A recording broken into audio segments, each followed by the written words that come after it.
First, though, we want to get to the spirit of cooperation between Republicans and Democrats after yesterday's White House summit seemed to fade quickly. Now it appears to be back to business as usual. CBS News senior White House correspondent Bill Plante has the latest. Bill, good morning. Good morning to you, Harry. Well, talks start today between the administration and members of Congress on trying to reach a deal on how to extend the Bush tax cuts for everybody or just for the middle class. Depends on which way you want to go. This after the first time the president met with the Republicans who will be in charge of Congress before they take charge. The White House meeting was long on talk of working together, but short on actual progress.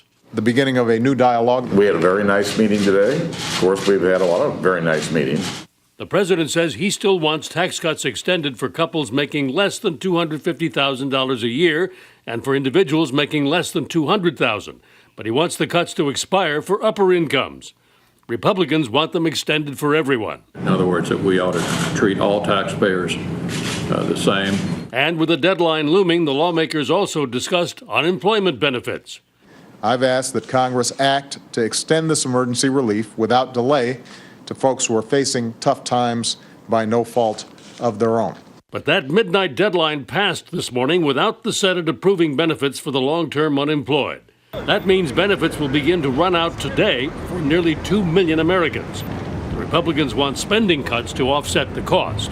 It's that the American people want us to create jobs and to cut spending.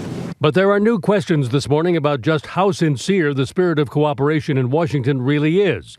CBS News has confirmed that Senate Republicans have collected signatures on a letter which pledges to block everything unrelated to tax cuts and spending during the lame duck Congress. But publicly, at least, the watchword is still compromise. The question is, can we find the common ground the American people expect us to find? Or maybe the question is, how can they find that common ground? And on top of that, it could all be overshadowed by the debate that begins today on the recommendations of the President's Deficit Commission, which is going to be talking about some drastic cuts in things like Social Security and some favorite programs like home mortgage deductions. So a lot more fireworks to come, Harry. Bill Plante, thanks very much.